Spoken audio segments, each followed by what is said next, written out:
Good day, everyone. This is Pineleaf Needles, and welcome to DDO Players News, where we take a look at the latest news in DDO and here at DDO Players. And please welcome my co-host from Ravenloft, Draculetta. Hey, everybody.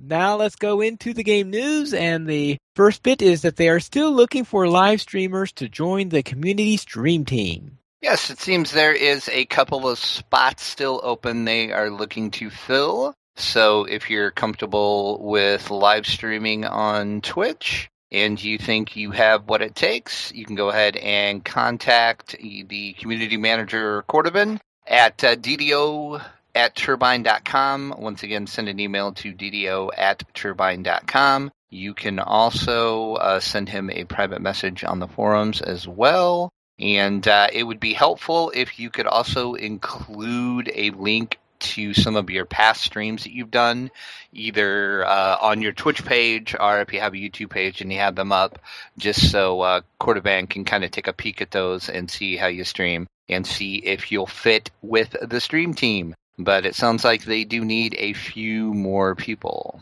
All right. I suspect that a 1-bit uplink on your internet is not what it takes. Probably not. You probably need not apply if that's what you have. Very well. We also have Character Builder Lite, which is now in development, which is being created by user LSD37. Yes, I kind of found this post today, actually. Looks like he is putting together a nice little out-of-game character builder, so you can basically plan out your characters and find out exactly what you want to do once you get into the game, so you're all ready. There is a new build that is out. He's up to 0.93 on this. So it's a fairly new project, and he also included a couple videos if you kind of want to see what it looks like and demo it before you actually download it and install it. He shows you the classes, the stats, the skills and feats, and also spells and destiny. So I haven't had a chance to watch the videos yet to see how it works, but I think I'm going to download this and check it out. It looks like he's really trying to include everything in it, but make it fairly easy to use. So if you want to spend your time out of game planning your character instead of... What do you mean? I just do everything as I go along. Well, yeah, that's how I do it too. But, there's some people that really like to min-max their characters and get them just right. So this is a handy little tool. So congratulations to him on taking this project on, and we'll be keeping an eye on it. All right, then. And we have some updates to the Rogue Assassin. And is there anything that's going to make that... I was going to say tempt you to run Rogue Assassin, but I think you already played one of those. Yes, I do. That is the tree that I run in. So I've been paying closer attention to this thread than the Thief Acrobat, but I kind of went through the thread and pulled out some of the biggest highlights of it. The Severlin has been posting a lot in this thread, and they've been reading everything players have been suggesting, and they have changed a few things. Severlin did say if they have some time, they are going to tweak the way the bluff skill will work, and it's going to have a longer duration and maybe an animation that just doesn't have the road standing there pointing for like 3 seconds. And he does agree that the current skill is really bad, and at this point it's just a matter of time, since they're already working weekends to make up for all those snow days they had. Oh, yeah. So bluff is something they're looking at, but it's kind of on the back burner now, and I'll be honest, I don't use bluff at all, ever. You've never used it? So, no, I have never used it. I don't put any points or anything into it, and I don't spend any of my AP on it either, so maybe it's something I'll look at. The thing I am most excited about, though, is they took a look at Venom Blades, and they did decide that it is too expensive, which I wholeheartedly agree. So the new price of it, if this goes into effect, what they're proposing, it's going to be 111 in your action point trees. Currently now it is 2 action points per level in the tree that you spend. So I am excited because I use Venom Blades all the time. They also bumped up they said the damage boost to that is appropriate as it is. So they're not going to change the damage boost. They're just going to lower the action point cost. So yay for that. And based on player feedback in the thread, they are going to bump the physical resistance rating on light armor mastery to 246. So that is a good thing to see. And Severlin did have this to say about the assassins. They should be fun for players who enjoy this type of playstyle. They do good damage in a group because they can deliver lots of sneak attack damage when monsters are focused on others, and I wholeheartedly agree. I tend to do that a lot. I wait until, like when I'm playing with Pineleaf, I wait until the monster is beating up on him, and I just I casually walk behind and just start stabbing it from behind, and I tend to do a ton of damage. Hopefully Pineleaf stays alive, but, sometimes I sacrifice Pineleaf, I'll admit it. Wonderful. Wonderful. I guess you never do that, did you? They are fun to play solo because they do have good burst out of stealth, and they have lots of trick, but they are harder to play than, say, the Barbarian.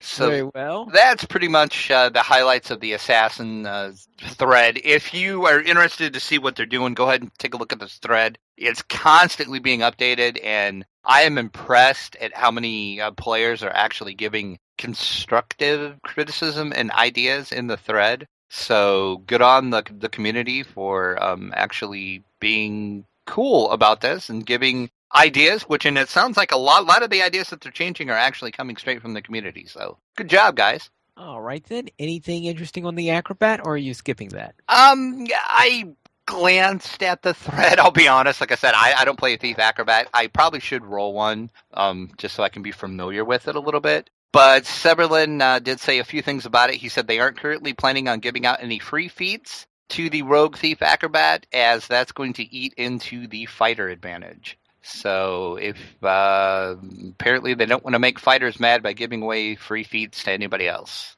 which I guess makes sense. All right. And he says they do know that the various trip DCs are currently borked, his words, and they are going to look into those. Sweeping strikes is also going to get a serious look into. They reduced the cost of the staff lunge and sweeping strike to 111. Which currently I do believe is at 222 for each one. So then again, they are adjusting some AP prices, which is always a good thing. And they remove momentum defense and added spinning staff wall as well, and that costs 2 action points. And it's active to gain 50 physical resistant ratings for 20 seconds. Cooldown on that is 90 seconds. So that sounds like it's pretty cool. Like I said, I know nothing about a Thief Acrobat because I have never put any points into that tree at all. But it looked like in the thread, just like in the Assassins thread, people were giving some good constructive ideas and really had some great ideas for the devs. And the devs are looking at those threads and making changes just like in the Assassin thread. So keep up the good work, community, on giving your ideas, and you never know, maybe your idea might be included. All right, then. Let's head on to the DDO Chronicle, issue 132, where it looks like the cover shot. Is that a Medusa? That is a Medusa. Ooh, boy, it's ugly. Well, what did you expect? It's a Medusa. Okay. I could see it. I think just your artwork could almost turn you into stone. Yeah, pretty much. I think I would totally run the other way if I saw that. I probably wouldn't even get close. I'd be like, nope, I'm out of here. See ya. Oh, you're not going to try to show it a mirror or something? No, probably not. Okay. All right. Anything else interesting in there? Yeah, DDO Cast had episode 372 where they took a look at your hotbars and your UI and how to best set them up, and also how each person individually set them up, because that tends to be a very personal thing, how you do your UI and your hotbars. And he actually had all of the damsels on there. So you can guess how interesting of a show that was with all 3 of them together. So that is a good listen. We got a shout out for our episode last week, which was our episode 22 with our special guest Saba Jade. So thanks for that. DDO Gamer celebrates the joys of green steel, and when you're at a level for green steel, Jeff had a great little blog post on that. Even Note plays an older character, and she writes about it on her blog. So be sure to give that a read as well. All right, then. Then let's head on to the store sales. Well, actually, we have one more thing to talk about. Oh, boy, there are just so many things here. Yes. Oh, yes, the lunch live stream. What happened there? Usually, the Wednesday weekly lunch live stream, Cordovan is on. He is trying to hit all the servers, and he basically plays with the first people to get a hold of him on the server, and he runs some quests and, talks and answers some questions. Well, this week, it was during the downtime, and of course, we all know on Wednesday of last week, the downtime got extended because they ran into some issues. So he basically held an hour-long question and answer section. And it was a really interesting video to watch. I actually watched it all today. It's a little shy of an hour long. And I went through and grabbed some of the more important, what I felt, questions and his answers that he gave out of it. But I would definitely suggest going over on their YouTube page or the Twitch page, either one, and watching the whole video because there was a lot more questions than this. But the ones I highlighted were people ask about the Mimic Hunt, since it has now ended, of course, but when this was still going on, it was still active. And if you knew how the Mimic Hunt worked, it was supposed to be after your server killed a certain number of mimics. The mimics were supposed to go into a frenzy, and then every chest that was open would be a mimic. And there was supposed to be a global broadcast that was put out for this. Well, for some reason, that wasn't working all of the time. Uh-oh. He did say that they are going to look into this and see why it was not broadcasting, and that will be fixed if and when the Mimic Hunt will come back again. And it kind of sounds like the Mimic Hunt will be back at some point. So they're going to look to make sure that the global broadcast this time, next time I should say, is fixed for that. Also, the question was asked, when will we see the Temple of Elemental Evil on Lamania? And Cordovan said they are still working on it. It is still scheduled to be in the next update, which will be update 25. The schedule has been shifted out just a bit due to all of the snow and the weather they've had. It has kind of slowed them down a little bit, but they are still fairly on track for it. And he said it should, and I want to highlight the word should, be on Lamania within the next few weeks. They are still shooting on getting it on Lamania this month yet. And they are going to be looking at any feedback that they get from players on Lamania that run the temple. And they are going to try to incorporate any changes and feedback they get as quickly as possible to get it on the live servers and to get update 25 out soon after it's on the Mania. All right. So hopefully within the next couple weeks, we can be dungeon delving in the Temple of Elemental Evil, which I am super, super excited about, and I think you are as well, too. Right, and we'll really get down there. And so the question is, then, which will happen first? Bring the temple to DDO, or April 15th when they'll be releasing the board game? That's true. It's a race. It's a race to see which one can get it out first. Also, the question was asked, are you seriously considering a container for potions and scrolls? And I had to laugh. I loved Cordovan's answer for this. He said yes and no, but mainly no. How's that for a diplomatic answer? Right. He said it has been brought up in the forums a lot. Players are really wanting this. And apparently the Players' Council is actually talking about it as well. And Cordovan said he will bring this interest that the community has for this to the devs when he can do so. But there's no promises, and right now it's not in the future anytime soon. So don't look for it at any time soon, or maybe never. But he is going to bring the community cry for this to the devs and to see what can happen with it. So, and I don't know. I guess it would be nice, but I don't see it being that big of a deal not having a bag for potions and scrolls. But I know you just a couple weeks ago when we were playing said you wish you had a bag for some of your your potions. So apparently, Yeah. you'd be excited about this. Well, considering the number of potions that I have on me, yes. I guess. I don't know.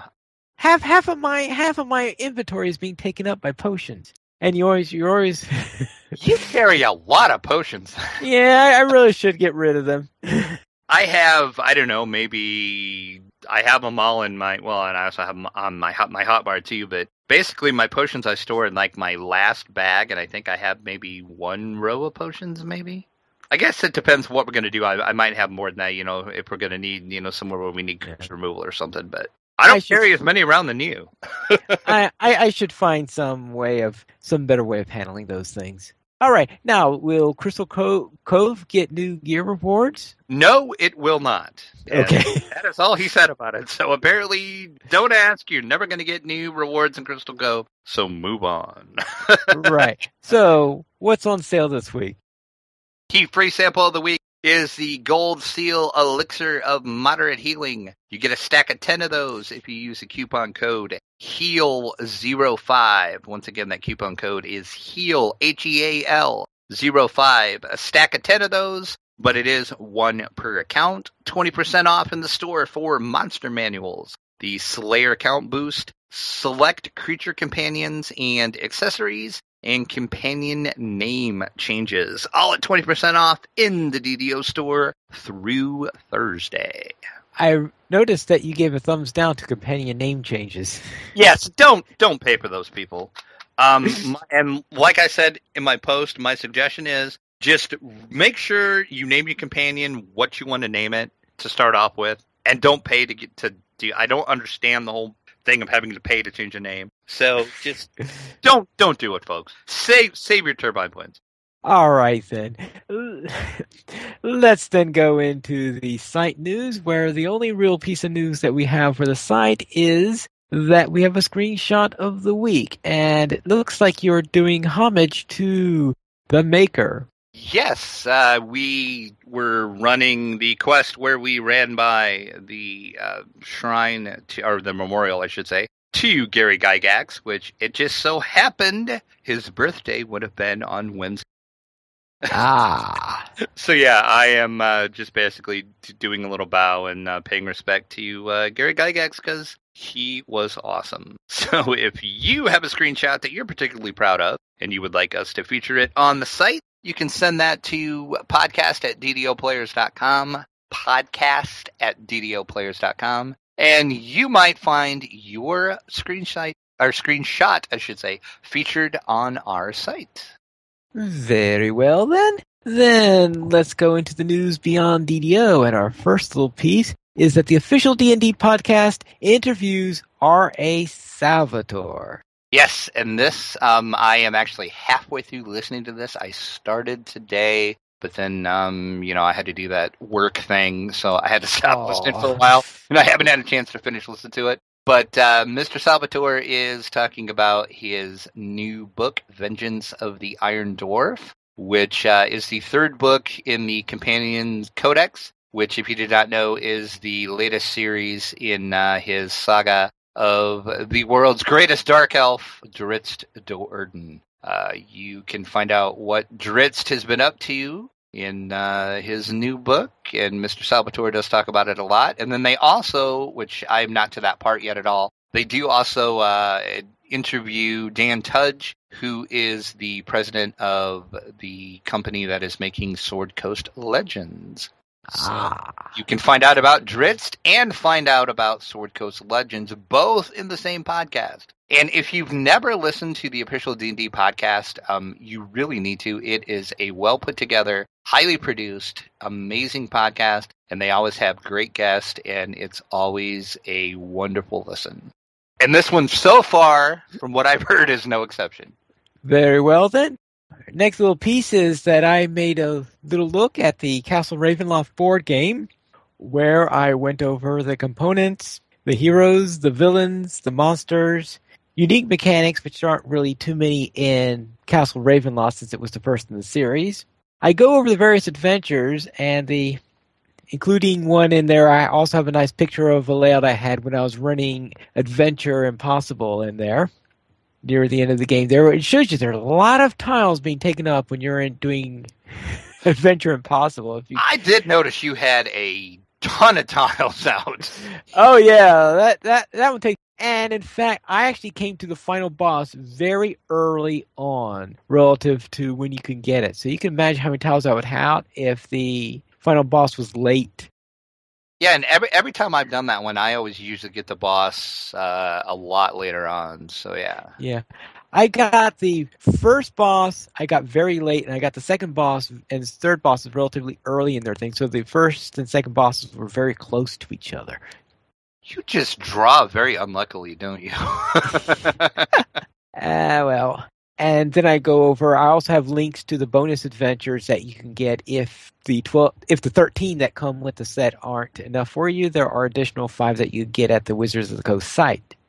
So out of the adventures that you have done, what are your favorite ones and the ones that you would recommend the most? All right, very well. If you want a relatively fast one that works very well, then I would suggest Clack's Infernal Artifact, because it's a single boss one that is the first one where you have to kill the villain, because I know you have the villain in the Escape the Tomb, but you're trying to get out of there before this villain activates. Mm-hmm. Yeah, I love that one. Right, but in Clack's, of course, you need to kill the villain and destroy an artifact. And of course, this kobold is going around trying to summon other monsters while you're trying to kill them. And who doesn't want to kill a kobold, you know? Right. Come on. And the other one I'd recommend is Adventure Impossible, if you've got the time, because this is a long one. You need time and space to do this one, because you have to kill 3 bosses in order to complete this. That one is a solo adventure. So that one is, if you want something that's meatier than the intro one and you're a solo player, then Adventure Impossible is the perfect one for that, despite the fact that I think its premise is a little bit on the far-fetched side. Well, yeah. All right, anything else you have to ask on that? I think that's it. I just kind of want to know which one was your favorite so far, which ones you would recommend, and it sounds like we kind of agree on that. All right, then let's go into our week in DDO. What did you do? Well, I started out with, I had a level 2 rogue that has been sitting on Korthos Island, just kind of hanging out, not doing anything. And a friend of mine, and he's also in my guild as well, had a level 2 wizard sitting there too. So we played a little bit. So we, the only quest we had left in the village was the collaborator. So we ran through that one on Elite. Took care of that, and then we went out on the island, and we did Stopping the Sahagwan, Redemption, and Necromancer's Doom. We did those on Elite as well, because, hey, why not? And we actually didn't have any problems until Stopping the Sahagwan. I turned at the end, you know, when you have to do that puzzle. Yeah. I turned the trap off, but I forgot the one is still active, even though the front trap is off. And I was standing a little too close to it, and of course I died. Oh, that's why I usually turn off the other 2 before I start. Yeah, because I told him, I said, well, you know, the 2 are off, so because he was going to jump up and do the puzzle. And I'm like, well, you can go ahead and jump up there and do that. And then I was like, oh, crap, never mind, I'm dead. I tried to jump out of the way in time, but I couldn't get out. So that was really the only death we had the whole time was that one. So, and then when we got done, he needed like 50 experience points to level to level 3. So we decided to run Hayton's Rest on Elite, and we finished that, and he got his level, so he leveled as well. Yesterday, I hopped on my Shader Kai, which, if you listened last week, you know I'm having some weird things going on in Wayloon. I know that the heroic versions of the quest out there are level 16, and the epic versions are level 26. Well, for some reason, all my quests that I can pick up are showing up at the epic of level 26. So I thought maybe, okay, I did something wrong, or it's just a bug. So I created a new Shadar Kai, and I ran through the Disciples of the Shadow. That's the first quest line that you have to do that basically unlocks the west of Wayland. So I did that on hard. I did the Disciples of Shar, Escape Plan, and Shadow of a Doubt. Got those finished with no problems, and then I ran up to the prison to get the first quest in the prison. And lo and behold, it's still showing up at level 26. So I have no idea what I'm doing wrong. If anybody listening can either send us an email at podcast@ddoplayers.com or just comment on the show post for this episode, what I'm doing wrong, why am I stuck at Elite when I pick Quest up? The only thing I can think of that I haven't actually tried yet, I'm wondering is if maybe they just show up as 26, and then once I get to like the dungeon entrance, I can select it. I can select the heroic version and do it at level 16. I don't know because I actually haven't tried that yet. But something weird is going on with me in Wayland. So if anybody has any ideas, I am all ears for that. And then I, of course, will save what we did for you to talk about. And the only other thing that was DDO related I did this week was I was a guest on the new episode of DDO Cast. And that was another DDO Cast debate, and it was on new players. And the special guest moderator was none other than the community manager, Cordoban. And in the debate was myself, Evennote, and Patrick, who, of course, is the host of DDO Cast. So I think it was pretty good. I had a great time, and I want to thank Patrick for inviting me on. And I'll be sure to let you know when that episode is released. It should be probably later on in the week is usually when he gets those out. So you'll want to tune into that and hear me try to debate. And, well, I won't tell you what happens, but it was a fun time. I'll just put it that way. A fun time.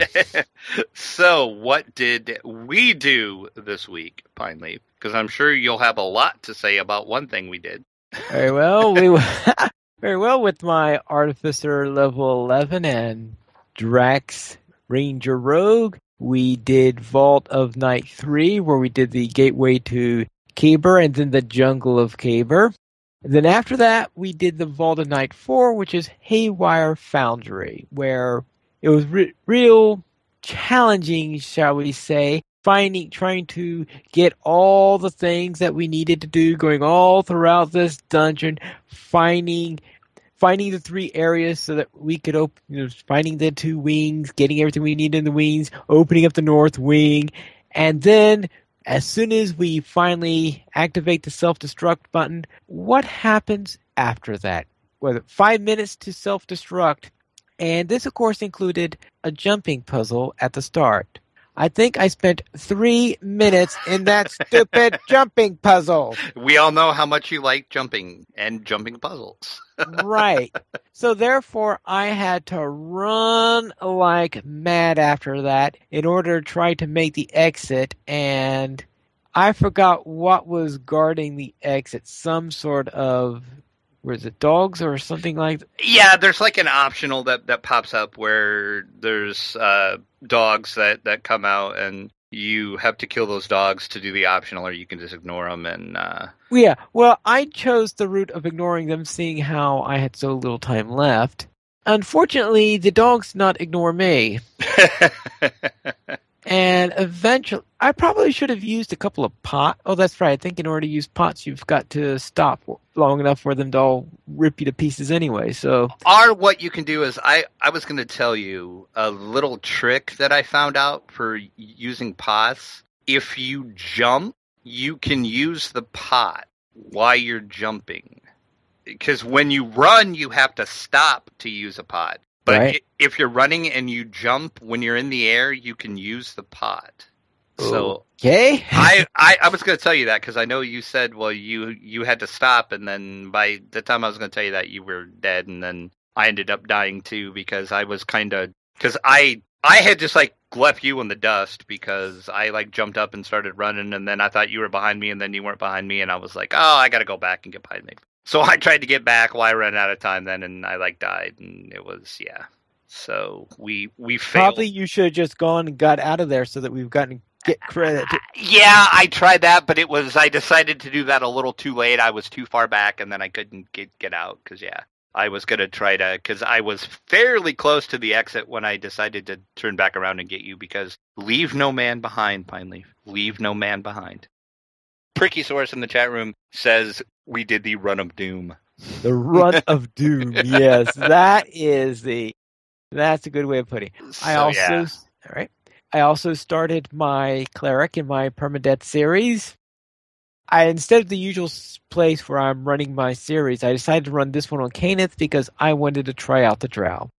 So I'm running my Cleric as a Drow, and I decided that whenever I have a summon monster spell, I'll be summoning spiders. Well, that makes sense since you're a Drow. I mean, yeah. Right. Yeah, so therefore I'm using spider summoning spells all throughout there. Loth is very pleased with you, Pineleaf. Yes, Loth is very pleased. Well, probably not with some of the things that you have to do in order, killing all the Sahuagin and all that. Unless Loth doesn't like Sahuagin. But anyway, I did the entire Korthos Island, all the Korthos Island stuff, so I just reached the harbor and reached level 3. And I also played a bit of Castle Ravenloft, where I was running several of those. Ran the Final Transformation. I remember running that. I reran Escape the Tomb, which I had run last week, and I managed to get myself pounded again. And after that, I ran Adventure Impossible, which is a solo adventure where the idea is to kill 3 bosses. And instead of having healing surges, each time you get killed, you bring in another character. So you could go through each of the 5 characters. Of course, unless you do really well and manage to do it without getting any new characters, that would be really great. And it went down until the final boss. I got through the first 3 bosses, and then I have the final boss. In fact, I have a picture near the end in my article on Castle Ravenloft showing the position near the end game where I have the young vampire, which is the 3rd boss, and at the same time I had these other monsters coming to me, and unfortunately I could not fight both those other monsters plus the young vampire at the same time and be able to get it because the young vampire reached the entrance spot before I could finish him off because I was distracted by the other monsters. After that, I decided to do some running of Wrath of Ashardalon to see how that was, where I ran A Day in the Life of a Hero, which is the worst name I've ever seen for an adventure. I mean, really, what does it tell you about the adventure? A Day in the Life of a Hero. Well, you go into a dungeon and try to get out of a dungeon. That's a day in the life of a hero. I mean, yeah, no, I just felt like that was the most flavorless name they could have come up with. And then I did the Mysterious Chamber, the one where they introduced the idea of those chambers, where they introduced the chamber rules. And in this, I don't know about you, but I found that Wrath of Ashardalon is brutal. It is. It is a lot more brutal than what Ravenloft is. And I'm looking at this stuff, and I won A Day in the Life of a Hero, which I did not win the Escape of the Tomb. But I won Day in the Life of a Hero, and the only reason why I won it is because to compensate for the brutality, I was also drawing all the great treasures. Ah, well, yeah, see, that always helps. Yeah, so therefore, you have a little bit of inflation on both sides in there, and if you get the great treasures, you have a chance. But if you don't, I feel like you're going to get pounded. And that's what happened to me in the Mysterious Chamber, where right on the first tile, I picked up the encounter that caused poison gas to be... Oh. So I had poison gas on one of the starting tiles. Oh, your first tile. Oh, no. It's like, what kind of brutality is that? That's going to make for a bad day. And I spent just about the entire round poisoned. It's like poisoned. If I made the roll to shake off the poison, you could be sure the next monster would poison me. Oh, my. It's pathetic. I felt like everything in that particular game poisons you. It's like unfun. Well, just imagine what Temple's going to be like then. Yeah, well, I am running the first adventure in the Legend of Dritz, And I have so far gone through there, despite the fact that this involves spiders and drow and all this stuff, I have so far gotten through there without getting poisoned once. So, and I know there are poisons inside the Legend of Dritz, so that shows you that it was way over the top in Ashardalon. I think you're just unlucky with the tiles and the cards or the encounters that you're drawing. Well, that is another possibility, and maybe I was a little bit lucky in Dritz on that matter because I just reached the underground river, so That might be because I get poisoned in Dritz a lot. so you get poisoned there a lot. Yeah.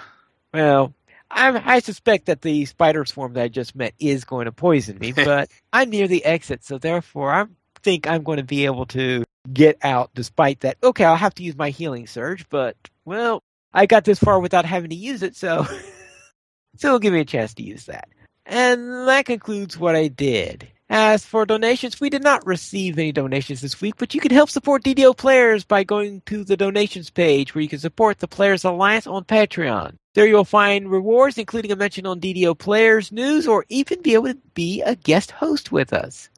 We do not have any iTunes reviews, but we do have some featured comments. First one is that Charlera Doggin left a comment on DDO's News Episode 22, When Do We Fight a Dragon? And what did Charlera say? Just thought I would mention in The Prisoner, when you are blown off the platform, any of the required components are taken out of your inventory and they are put in front of the NPC for you to collect. You will find them as little bags, which we found out, and that's why we were curious. But apparently that is working as intended. I did not find them as little bags. I found them as... Oh, yeah, the shape of them look like the actual items that we were looking for. Oh, yeah, that's right. You did say they were just on the ground. But yes, so that's why that happened. And then he also said, I find your podcast quite amusing, as it does remind me when I just started playing now for about 5 years ago and many, many, many lives later. And Dan left a comment on Dungeons & Dragons Adventure System Initial Impressions. Nice review. I've had Wrath of Ashardalon in my closet for ages and happened to pull it out just last week to try with a friend. We really enjoyed it, even if most of the mechanics were random. With just two of us, we also found that the mix of classes really made a big difference. Great seeing you guys review D&D stuff. And Karen also left a comment on DDO Players News 22, When Do We Fight a Dragon? And what did Karen say? Well, he is the one that mentioned he sent an email to us about getting the upgraded Silver Flame Talisman. And he follows that up this week with his comment saying, Hi, as I was listening to this podcast, I did realize my instructions for getting the upgraded Silver Flame Talisman were as clear as mud. So he says, step 1, you go to the Necropolis and talk to the NPC Jacob Isaacazna I'm guessing how that's pronounced, and you get the Silver Flame Nugget. Do not talk to Poke or accept the Emerald Claw Nugget, or the Silver Flame Nugget will disappear. You can only have one of them in your inventory at one time. And then step 2 is you run the level 5 quest, Tomb of the Immortal Heart, Tomb of the Burning Heart, Tomb of the Crimson Heart, Tomb of the Sanguine Heart in any order. Those will unlock the Bloody Crypt, which is a level 6 quest. Or alternatively, you can post a LFM for the Bloody Crypt and ask for someone who can unlock it to come and do so.